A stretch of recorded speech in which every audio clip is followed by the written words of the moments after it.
Hey guys, welcome into the Puggle Reborn channel. We are back with another dev blog from Overhyped Studios 142 The Arena.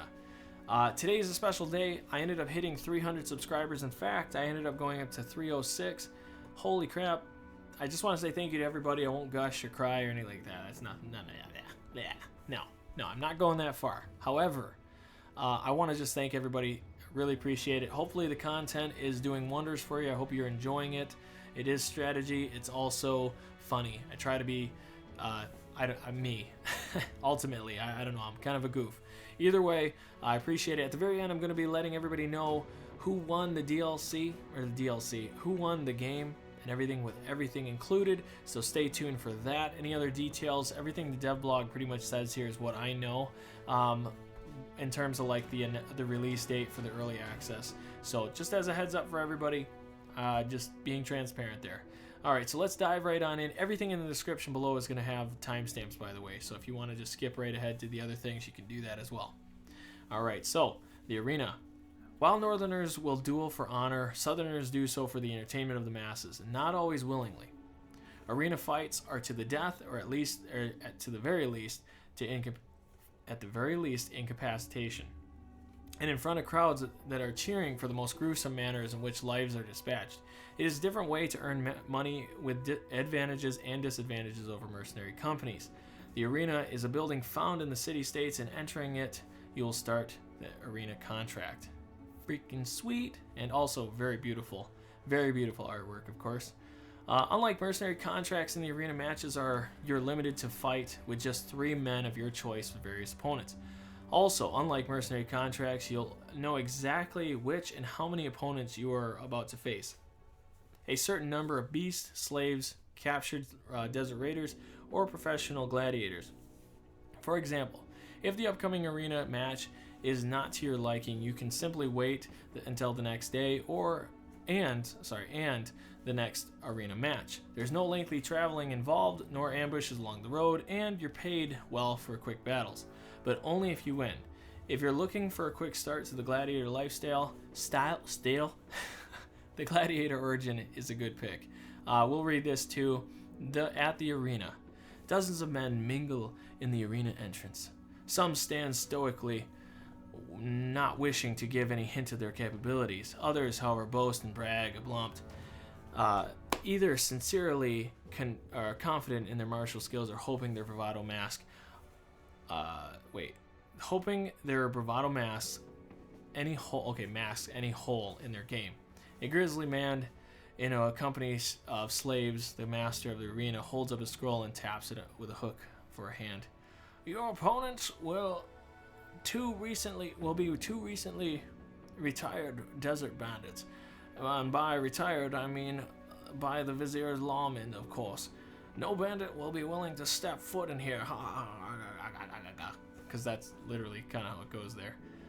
One of the slaves holds out a strange-looking collar, and this arena master continues. When you're ready, put these on 3 men who'll be fighting. This lets us know who will take into the pits. Anyone wearing these will not be allowed in. Not you, not the vizier. Dare I say the gilder, my god, I'm so rusty. May be turned down. And then you can choose, of course. I want to hear the crowd chants our names. I'll wait for the next fight. Alright, so it's kind of an interesting thought there. It'd be cool if you were like, when you hold the key over it goes boo or yeah, like if you click on it, it actually cheers. That would be pretty cool. Overhype? Hear me out. But anyways, we'll continue here. Once you accept the fight in the arena, you're giving arena collars to equip to 3 men of your choice. With that are to partake in the match. That was kind of funny worded. Because the arena collar is worn in the accessory slot, this also means you cannot take war dogs into the arena with you. You'll have to do the fighting yourself. And this is absolutely beautiful. There's some things that I'll talk about in a second here. Alright, so arena bouts are fought on a smaller map with regular battles in front of cheering spectators.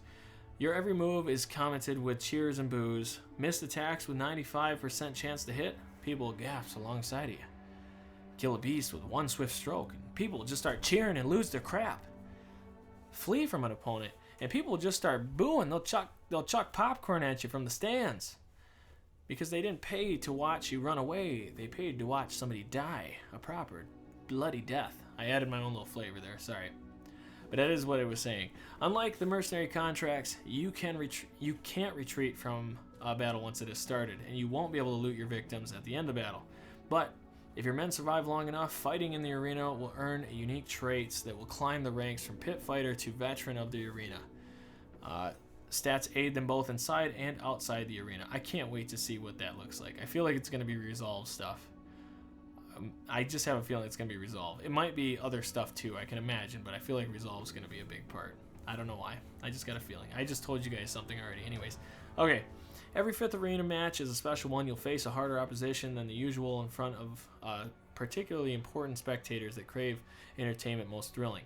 But you'll also earn a piece of rare gladiator armor that not otherwise available in the game if you manage to win. Because of the perils of the gladiator profession, hiring surgeon for your retinue of non-combat followers may be the good investment to ensure that your men survive after a lost bout to an entertained crowd.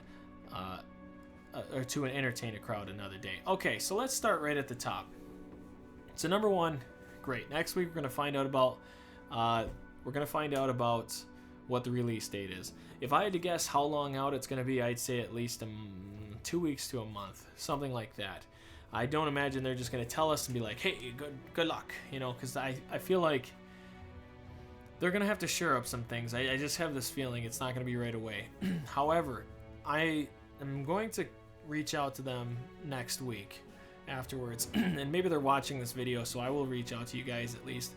And if they tell me they don't want me to say something, I won't say anything. Okay, it's got to be respectful, of course, on their end or on my end to their information. But as soon as I am allowed to say anything, I will let you guys know. However, back to now into the arena part. So first off, I think this is a new way. It's not. I think this is a new way to make money.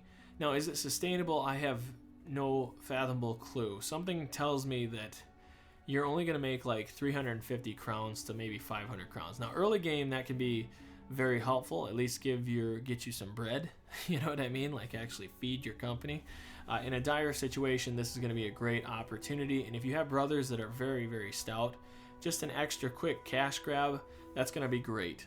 The way I see it is, in our Battlehounds campaign right now, one thing that I was just talking about in my last video was when the problem with the map that we have is we have our main cities right in the center. So everything we have to do is all around the cities. Now this is great in the late game because as you're going through the cities and doing things and you're crossing through the map, it's easy to stop into towns. But on the early game, you have to trek quite a ways through the wilderness, through these big cities that can't provide your missions and stuff.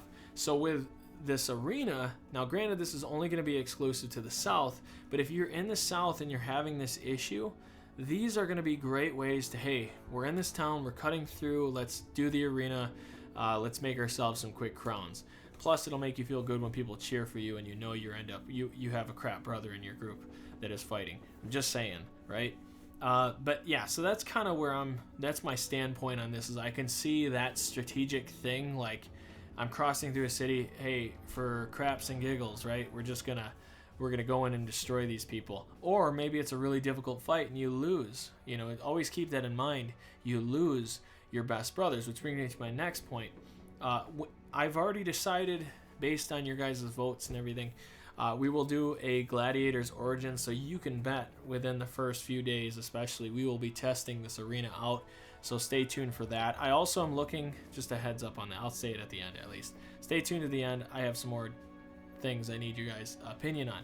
But ultimately, you get your 3 best brothers, and you can be facing any of these things that you see here: bees, slaves, captured desert raiders, or professional gladiators. Now, the one thing I'm curious about is, are you actually facing 3 at a time, or are you facing a bunch? I don't think you'll only face a few, but the possibilities are endless, guys. I could see them, if this isn't already in there, this could be a patch or something that they add later on, is where when you fight in the arena, if you think of a gladiator arenas, a lot of times it'll be teams, multiple teams. And so if you had like 4 different teams, you're 3, they're 3, and so on, that would be sick. However, the only thing that I would struggle to, I can understand why they wouldn't add it, is because if you just sat back and let them face each other, like somehow you could work it where they face each other, or it just puts you close enough where no matter what, you're stuck into combat. You know, the fight itself could be, you could end up with just facing 2 guys or 1 guy left because they just slaughtered each other. So there is that possibility why they wouldn't add that, but it still is a cool concept. Either way, if you're facing a bunch of slaves, that makes sense. If you're facing a bunch of raiders, that makes sense because you have more renown within the gladiator pit, right? The gladiator pit, or whatever they called it here. What they call it? Something to that effect. Yeah, you can win, manager, blah, blah, blah. Okay, I'm not seeing it, but I don't want to spend too much time on that. The point is still, I'm curious about how many things you actually face. On the flip side here, are they going to throw like lindworms in there? Are they going to throw 3rd tier? I'm going to call them Nebbers, the ghouls. Call them Nebuchadnezzars, whatever.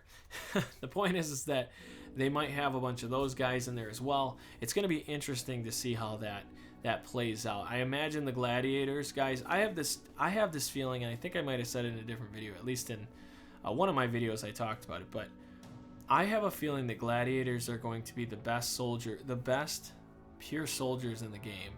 However, I think that the money you're going to have to pay for these brothers are going to be just through the absolute roof. If I had to make a goal for myself, I would make a goal with the campaign to do everybody in your group is a gladiator. And I don't think it's going to be possible. Something tells me there's going to be events where you're blowing 4,000 crowns at a time or 2,000 crowns. Either way, that total can probably make it just insane. But I feel like something tells me gladiators are going to be the move aside hedge knights, because gladiators are coming in, and that's really what I think this is going to turn out to be like, guys. I'd be shocked if it didn't, honestly. But with that being said, so when you face them, one thing that I'm going to actually credit this to Good Talk Gaming. He was talking about earlier. Yes, he's a really good content creator. I'll suggest you guys go check out his channel. But the thing is like, I thought he made a great point, is that he's had 3. I mean, think of your 3 best brothers that you've ever had, and if you ever do have it in a campaign again, you usually feel like you can destroy anything. And I feel like that is one of the things that I'm curious how dangerous these pits are actually going to be, because if you do have one of those insane brothers, I've had brothers where it's like I could face, I could have that one guy face who knows how many people and just absolutely massacre still. So it's going to be interesting, like Davcool. Imagine somebody walking in with Davcool armor and, doing riposte the whole time. I don't know, just some thoughts, right? And the other thing I was wondering about too, you can throw this one in there, is, so I like bags and belts, brothers. I like having the ability to use, especially with potions now. I wonder if you can walk in with poison. Because if you can stab your opponent and just shield wall and just stab them again and shield wall, your dagger builds might actually be effective in this, unless you're facing lindworms. But you'll know ahead of time what you're going to face. So guys, get ready with that poison and get ready with your dagger builds, because this might be a really good dagger build type of thing. Really long, intensive battles. So just something else I want to throw out there I was thinking about earlier today. But besides that, the only thing is really cool that there's more interaction within the crowd, cheering, booing, all that good stuff. If I had to change one thing, I would make this, instead of being rocks, maybe like, well, I mean, that makes sense. I would add like right here, right where this comes up, I would add like what looks like pillars. Because literally, to me, it just looks like everybody's just sitting on a sand dune right now. We're just chilling out. Like, I'm just waiting for a buggy to fly over and run these guys over and keep going. I don't know. But otherwise, it does look really good. I love that they added all these people. I can't wait to see the interactions. If they do like have like, they'll throw rocks in, that'd be pretty cool. You could daze somebody. I'm getting into my Blood Bowl background there. But besides that, the only thing I'd say is these traits. I feel like the traits are gonna maybe they do like a 5% all the way across the board on all of your stats. That would be pretty sweet. Or a 10 if you end up being the top dog of the arena. who knows what it's going to be, but usually Resolve is the first thing in my mind that comes up, and I feel like that's going to be a big deal. Oh, one last thing. What the heck? One last thing. This is the last one. This is just my humble opinion, and really, if I think of three brothers going into arena, I am going to go into the arena at least with two guys with two-handed maces. If it is a fair fight of 3v3 and it's gladiator versus gladiator, if you hit with a mace, I'm sorry, but unless you have a legendary brother and you're taking on like a Fame mace with insane damage, my goodness, you can one-on-one battles, just whoever has the mace and good defense, or the person with defense might win. But man, oh man, you get some brothers in there with the mace, man, you're gonna do so much damage. I can't wait to see how that really pulls out. So anyways, with that being said, guys, that's all my thoughts. Let me know what you guys think about this, what you would like to see out of these arenas, what cool things. I mean, obviously the Beast, there's gonna be a lot of different things that you come across, even like Hedge Knights. That'd be great. 3 Hedge Knights, oh, fantastic. But anyways, guys, let's get into the next part. 300 subscribers, we've done it. I want to thank everybody on the channel. Thank you for subscribing. If you subscribed for the game, we'll get ready to unsubscribe because I'm about to announce, and if it ain't you, I apologize. But I want to make something 100% clear because I feel like this is a misrepresentation of the channel, and I've had only one person bring it up, and other people that sound like this is what they're talking about, but I can't be sure. So I just want to make something crystal clear. I am not trying to buy subscribers when I say, hey, I'm going to give away these games. I'm going to give away a DLC. I want it to be 100% clear. I vote with my dollar, okay? And when I buy somebody a game or whatever it is, I am supporting Overhyped Studios. That's what I'm doing. If you like my content, subscribe if you like it. If you don't like it, there are so many good Battle Brother content creators. Good Talk Gaming. Before I even got into YouTube, that was one of the guys that I liked watching. And he's a really good YouTuber. So I suggest, if this is not your channel, by all means. On the flip side though, if you do like the channel, I appreciate you guys subscribing. I appreciate all that stuff. And just know I'm trying to support these guys. And if you don't have the game, this is me giving back to my subscribers, is giving the game to you guys, and that to me makes me happy. I'd rather give than receive, and I'm thankful I get the early access, but it means more to me that we have this great fan base that enjoys these. Even if my talking about this stuff means absolutely nothing, it's just fun. You know what I mean? Especially for me, I love Battle Brothers. It's never ended. So all right, so now for the winners. There are two. There's two winners here. First one is going to be Flack. I think it's Stonage. I'm going to get a hold of him. I don't know. He might be still watching. And when I was at like 200 subscribers, he had brought up that he was very interested in it, and I put him down. There was only 2 people that asked for the actual game. People subscribed, but kept saying, hey, make sure you let me know that you want it because, So, but yeah, so Flack, you ended up getting, and also Nazar of Arabs. You ended up winning. We actually talked earlier today, and you said you were very interested in stuff. That leaves 2 guys. Either I flip a coin or you guys both get it. And I want to be able to give back. So, anyways, guys, congratulations. Let me know. I want to be able to get this stuff to you by Saturday. If somebody doesn't get back to me, I will try to contact them as well. But if not, then guys, let me know if you still want it, because I'll put you on my list for who's next. Is ultimately what it comes down to. The next big sub goal is going to be 500 subscribers, and so what a hell of a great time it's been, guys, since November to now. I wanted to be at 100 subscribers by Thanksgiving, and I'm at 300, so things are working out pretty good. And I hope you guys are enjoying everything. Let me know your guys's, if there's anything you want to see on the channel in terms of Battle Brothers strategies you want to go over. You want to see top 10, top 5s, you want to see any of that good stuff, please let me know. And yeah, we'll kind of go from there. So thanks again, and I will see you in the next one. Bye.